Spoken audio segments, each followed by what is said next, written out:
Students, today we are going to discuss about our new lesson in physics, unit 3, thermal physics. Thermal is nothing but heat. We know very well, heat is a form of energy. Heat is an external energy.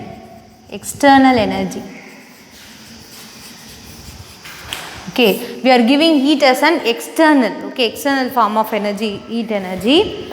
Okay, sun is a primary source of heat energy. Sun is the very larger source of heat energy. We know very well. Okay, next, temperature. You must know about temperature. The degree of hotness, temperature, the degree of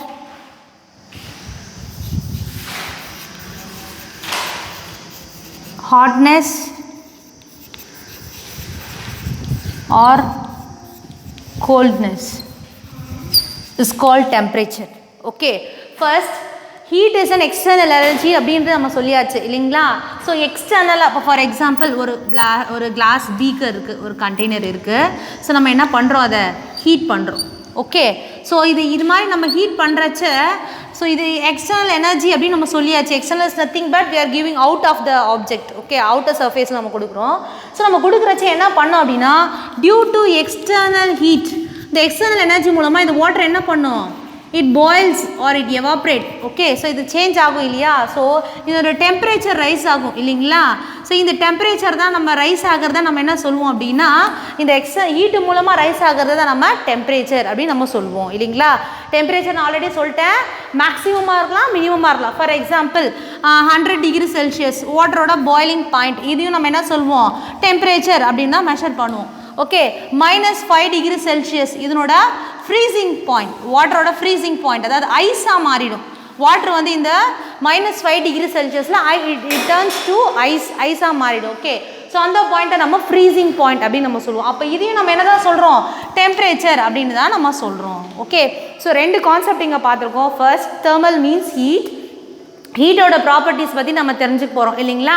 so அப்போ heat is an external agency. So with heat, நம்ம heat கொடுக்கறது மூலமாக with the help of heat நம்ம என்ன பண்ணுறது, temperature rise ஆகுது. Temperature is nothing but the degree of hotness or coldness தான் நம்ம டெம்பரேச்சர் அப்படின்னு நம்ம மெஷர் பண்ணுவோம். ஸோ டெம்பரேச்சர் வந்து மேக்ஸிமம் டெம்பரேச்சர், மினிமம் டெம்பரேச்சர், அதாவது எப்படி இருந்தாலும் ப்ளஸில் இருந்தாலும் சரி, மைனஸில் இருந்தாலும் சரி, அதை நம்ம டிகிரி செல்சியஸ் அப்படின்னு தான் நம்ம சொல்லுவோம். Okay, and next absolute scale. So அதோட யூனிட் ஆஃப் டெம்பரேச்சர் யூனிட் பார்த்தீங்கன்னா நம்ம Kelvin, degree Celsius, degree Fahrenheit, Kelvin, degree Celsius, degree Fahrenheit use பண்ணுவோம். இதனோட units Kelvin, degree Celsius, degree Fahrenheit, அதாவது எஸ்ஐ யூனிட். ஓகே, கெல்வின் கண்டுபிடிச்சாரு. Next அப்புறமா இன்னொருத்தர் கண்டுபிடிச்சிருப்பா Celsius, Fahrenheit கண்டுபிடிச்சிருப்பாருனால அவங்களோட நேம் வந்து யூனிட்டாக வந்து மெஷர் பண்ணியிருப்பாங்க. Next absolute scale or Kelvin scale. Absolute is nothing but kelvin scale வந்து ஜீரோலேருந்து நம்ம ரீடிங்ஸ் எடுக்கிறோம் இல்லையா, ஃப்ரம் ஜீரோலேருந்து. ஸோ அதான் நம்ம absolute scale or Kelvin scale அப்படின்னு நம்ம சொல்லுவோம். The temperature measured in relation to absolute zero using Kelvin scale is known as absolute temperature. It's also known as thermodynamic temperature. நம்ம ஜீரோலேருந்து நம்ம மெஷர் பண்ணுவோம். இப்போ for example triple point of water நீங்கள் பார்த்தீங்கன்னா 1/273.16 கெல்வின். அதாவது வந்து இந்த கெல்வினில் வாட்டர் வந்து அவனோட 3 ஸ்டேட்லேயுமே இருக்கும். You know very well 3 states of matter, solid, liquid, gas நம்ம சொல்லியிருக்கோம் இல்லையா. அப்போ அந்த வாட்டர் என்ன பண்ணும் அப்படின்னா, சாலிட்லேயும் இருக்கும், சாலிட் லிக்விட்லேயும் இருக்கும், ஆஸ் வெல் அஸ் கேஷியஸ் ஸ்டேட்லேயும் இருக்கும். ஸோ இந்த 3 பாயிண்ட் தான் நம்ம என்ன சொல்லுவோம்னா ட்ரிபிள் பாயிண்ட் ஆஃப் வாட்டர் அப்படின்னு நம்ம சொல்லுவோம். 273.16 கெல்வின். நெக்ஸ்ட்டு செல்சியஸை எப்படி கெல்வினாக கன்வெர்ட் பண்ணுறது, they are giving the formula. அது சம்மு வருஷம் உங்களுக்கு சொல்லித்தரேன், அந்த ஃபார்முலா ரைட் பண்ணிவிட்டு எப்படி கன்வெர்ட் பண்ணுறது அப்படின்ட்டு. நெக்ஸ்ட்டு ஃபாரன்ஹீட்டை எப்படி கெல்வினாக கன்வெர்ட் பண்ணுறது. அதே மாதிரி 0 கெல்வின் அப்படின்னா -273 டிகிரி செல்சியஸ். அதை நீங்கள் நல்லா ஞாபகம் வச்சுக்கோங்க. 0 இது வந்து ஒரு 1 mark, important 1 mark. 0 kelvin which is equal to -273 degree Celsius. Next thermal equilibrium. Thermal equilibrium very simple concept. Thermal equilibrium, thermal equilibrium நீங்கள் பார்த்தீங்கன்னா லோயர் செக்ஷன்லேயே நம்ம படிச்சிருப்போம். 2 objects in thermal contact, thermal equilibrium. Okay, இந்த தெர்மல் ஈக்லிபிரியத்தை பற்றி நிறைய பேர் வந்து loss சொல்லியிருப்பாங்க. அதை நீங்கள் வந்து 11th 12th ஹையர் கிளாஸஸ்லாம் போனீங்கன்னா, காலேஜ் லெவல்லலாம் போனீங்கன்னா படிப்பீங்க. யார் யார் சொல்லியிருப்பாங்க அப்படின்னா, சீபெக், பெல்டியர், சீபெக், தாம்சன்,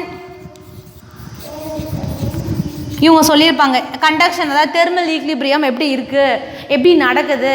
இப்போ ஃபார் எக்ஸாம்பிள் பெல்டியர் எஃபெக்ட் நம்ம கன்சிடர் பண்ணிக்குவோம். பெல்டியர் என்ன பண்ணியிருப்பாங்க அப்படின்னா, இங்கே ஒரு கிளாஸ் வெசல் கன்சிடர் பண்ணியிருப்பாங்க, கிளாஸ் வெசல். ஸோ பக்கத்தில் ஒரு நியர்பை கிளாஸ் வெசல் ஒன்று கன்சிடர் பண்ணியிருப்பாங்க. ஒரு கிளாஸ் வெசல் மட்டும் என்ன பண்ணுவாங்க, அவங்க ஹீட் பண்ணுவாங்க. ஸோ இது மாதிரி ஹீட் பண்ணுறச்ச என்ன நடக்கும், இங்கே 2 மெட்டல் ராட் வச்சுருப்பாங்க. For example iron, copper rod. we know very well both are metals, okay, both are solids. So in the iron copper rod வைக்க சொல்ல, copper is a very good conductor of heat. So it conducts heat energy as well as electric energy. நம்மளுக்கே தெரியும் இல்லைங்களா. So இதை heat பண்ணுறச்ச என்ன நடக்கும், இங்கே heat ஆகிற இந்த காப்பர் அயன் மெட்டல் என்ன பண்ணும், அதனோட ஹாட்னஸ், அதனோட டெம்பரேச்சரை இந்த லிக்விடில் வந்து பாஸ் பண்ணும். ஸோ ஆஃப்டர் நம்ம என்ன பண்ணுறோம், ஆஃப்டர் ½ an hour அப்புறமா நம்ம இந்த வந்து பர்னரை, இந்த புன்சன் பர்னரை ரிமூவ் பண்ணிடுறோம். ரிமூவ் பண்ணிட்ட அப்புறம் நெக்ஸ்ட் ½ an hour, அதாவது நெக்ஸ்ட் 1 hour அப்புறம் இந்த ரெண்டு லிக்விட்மே சேம் டெம்பரேச்சரில் இருக்கும். ஸோ சேம் டெம்பரேச்சர் மெயின்டைன் பண்ணுதா, that temperature is called equilibrium. Okay, equilibrium point. Equilibrium is nothing but constant or same temperature. அதான் நம்ம equilibrium அப்படின்னு சொல்லுவோம். ஸோ இப்போ thermal equilibrium பற்றி பார்க்க போகிறோம். this is all the examples. Okay, previously என்னென்னலாம் நம்ம பார்த்தோம் அப்படின்னு சொல்லிட்டு, ஃபர்ஸ்ட் நான் ஒரு மெட்டல் ராட் எடுத்துக்கிறேன். Rod we know very well it is a rod. நான் இதை ஹீட் பண்ணி வச்சுருக்கேன். இந்த மெட்டல் ராடை என்ன பண்ணுறேன், நான் நல்லா ஹீட் பண்ணி வச்சுருக்கேன். ஸோ இது கூட இன்னொரு மெட்டல் ராடை நான் கான்டாக்டில் வைக்கிறேன். இன்னொரு மெட்டல் ராட் நான் கான்டாக்டில் வைக்க சொல்ல என்ன நடக்கும் அப்படின்னா, நான் கான்டாக்டில் வைக்க சொல்ல அந்த இதனோட ஹாட்னஸ் இருக்கு இல்லைங்களா, இதனோட ஹாட்னஸ் என்ன பண்ணும், பக்கத்தில் இருக்கிற மெட்டலுக்கு ட்ரான்ஸ்ஃபர் ஆகும். ஓகே, அப்போ இது கோல்டு கண்டிஷனில் இருக்குது, இது ஹாட் கண்டிஷன் இருக்குது. இதனோட ஹாட்னஸ், இதனோட டெம்பரேச்சர் என்ன பண்ணுது, இது கொடுக்குது. நீங்கள் டெம்பரேச்சரை பொறுத்த வரைக்கும் it is a form of energy.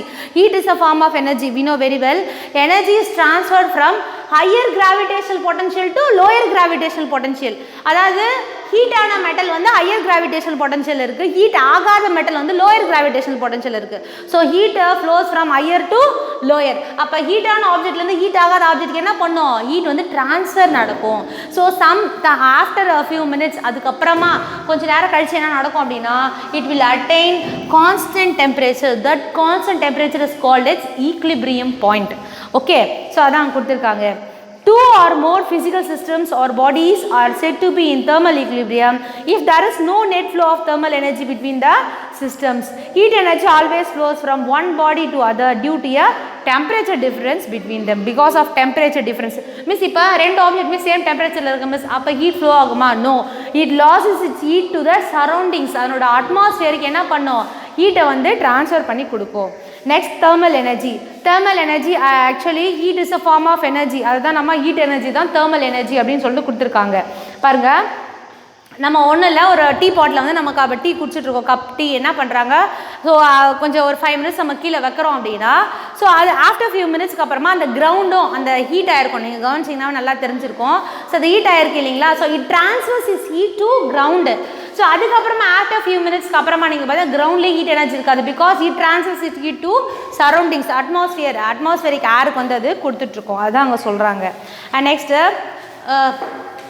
when a hot object is in contact with another cold object, to form of energy flows from the hot object to the cold object, which is known as thermal energy.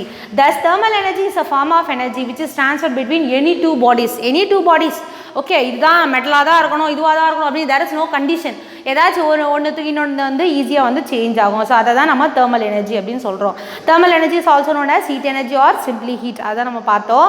heat energy is the agent which produce a sensation of warmth and makes bodies hot. warmth is nothing but அதனோட temperature rice பண்ணுறது, ஒரு warm கண்டிஷன்லேயே வச்சுருக்கிறது. Next அதனோட ஹீட்னஸை right பண்ணுறது. So அந்த process தான் நம்ம heating அப்படின்னு சொல்லுவோம். நெக்ஸ்ட்டு லாஸ் ஆஃப் ஹீட் எனர்ஜியை தான் நம்ம என்ன சொல்லுவோம் அப்படின்னா கூலிங் ப்ராசஸ் அப்படின்னு நம்ம சொல்லுவோம். Next characteristics features of heat energy.